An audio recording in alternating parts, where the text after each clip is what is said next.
Hey folks, it's Nate, and I have a project that I'm working on. I've shared some shorts and stuff about it, but basically I'm putting Dana 60s under the LiJ. You can see it's all torn apart. Honestly, it's partially installed already. I'm still working through some stuff. I've been sharing shorts on it. I haven't been making long form content on it except for the hub redrill video that I did. And I decided kind of recently that I'm going to try to change that. But I want to tell you kind of why. So that's today's video.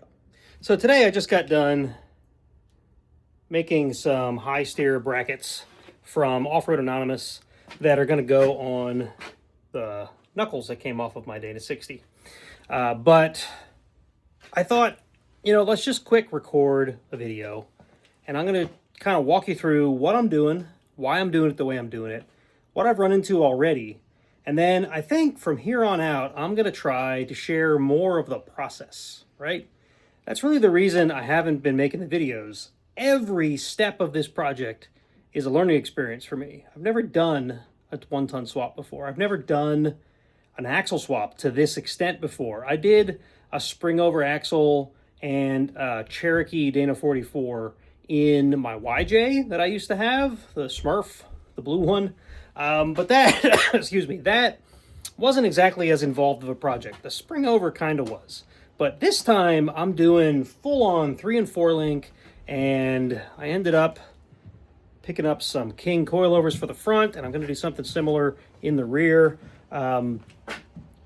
So this project has already changed direction like twice, and really I just felt like making video content about that seemed too uncertain for me.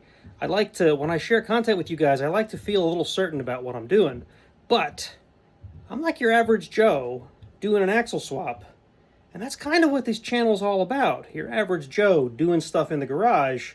So maybe I should be sharing all of it. So sorry about that. Here, let me show you what we got going on. Sorry about the sweatshirt. I had to take it off while I was working. So as you can tell, the LiJ is totally pulled apart. If you're new to the channel, this is my 2005 Jeep Wrangler Unlimited, which I swapped a YJ grill onto the front of. And the reason I did that is because I like the styling of the YJ. And I was going to do these fenders anyway at some point, and I thought, if I'm going to do that, I also painted it at the same time, which is, there's video content about that. It used to be silver. But, if I was doing that much, I figured why not do the grill. Anyway, on to what's important. So this is a Super Duty Dana 60.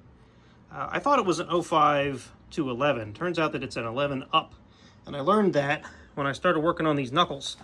When I ordered the kit from Off-Road Anonymous, I found out that this window here means that these are 2011 to, I forget what the range is, but it's a 2011 and up Dana 60. So I guess that's good. I don't know. So I got a Barnes truss on there. The plan from the start was to maintain the existing lift that I had, which was a 2-inch Old Man Emu spring lift, right? Just had the springs and the shocks. I was going to try to keep those to sort of save some money. But when I got the axle under there and I started mocking things up for the links, which I'll go over in a second, I realized that, one, there just wasn't a ton of space for this axle, which everybody told me that, so, I should have listened. So I figured I could have just gone with a higher lift. People say a 4-inch is about the minimum. But when I started mocking up this axle, I noticed that the position of the axle and the truss, even though I followed Barnes's instructions when I put the truss on, the springs were bowed, and I have a picture of that. I'll show you a picture. But I didn't like that. So I thought, instead of cutting off the whole truss and repositioning it, I would instead go to coilovers. So I have these towers that are going to go on here. You see the whole factory spring and shock setup is removed. So that's going to go on there, and then I can put those King coilovers in. The next thing I need to do on the front here to get the suspension in order is a track bar bracket for the upper. You notice that the factory track bar bracket is gone. And that leads me to the next thing that I change direction on. I was initially going to keep the factory steering. I was going to just run it down there, maybe even keep the factory track bar where it was, because that's the way this swap truss is set up to work.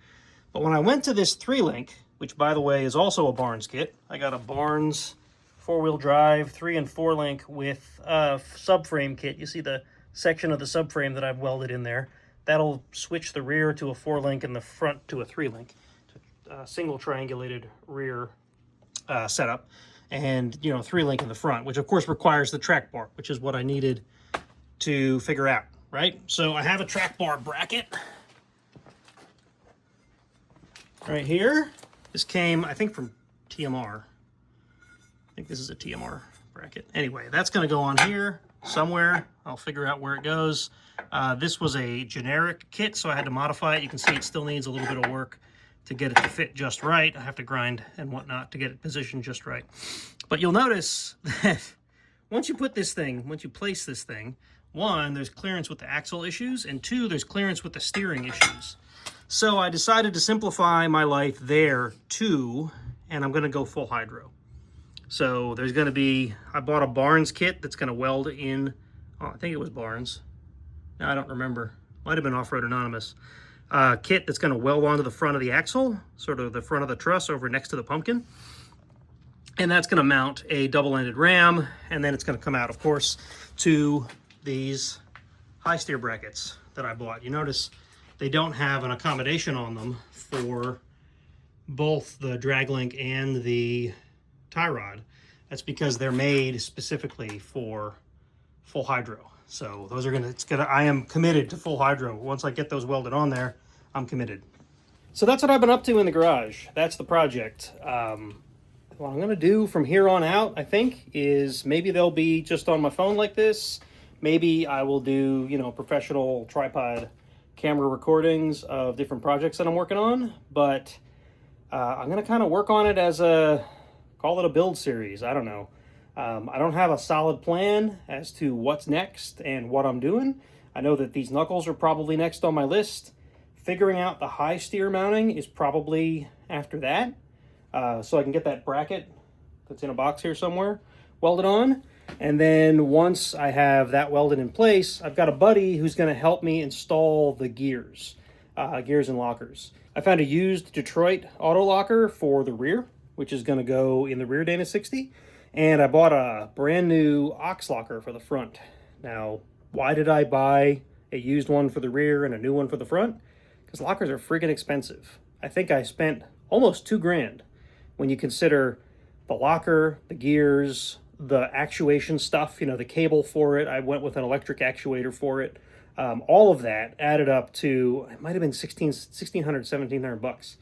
And then the rear, of course, would have been the same if I put an ox in there. And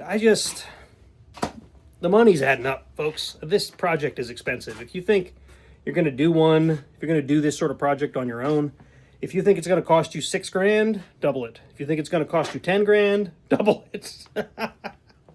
To be completely frank, I cashed out some employee stock options that have been given to me. And people are going to say, isn't that your retirement? No, I have a separate fund for retirement. These are, they are to do with what we want. So I cashed out $12,000 and I used it to buy parts. That didn't even include the axles and the work that I'd already done up to that point. I have quite the pile of stuff over here. See this pile of boxes? It's actually getting smaller. You should have seen it when I started. Some of it is spring perches that I purchased.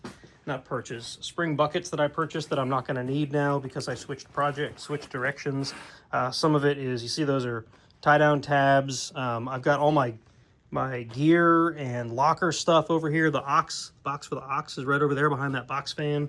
The Detroit sitting right over there next to the, the bench vise. You can see the gears that I pulled out of the 60s when I started to work on building these things.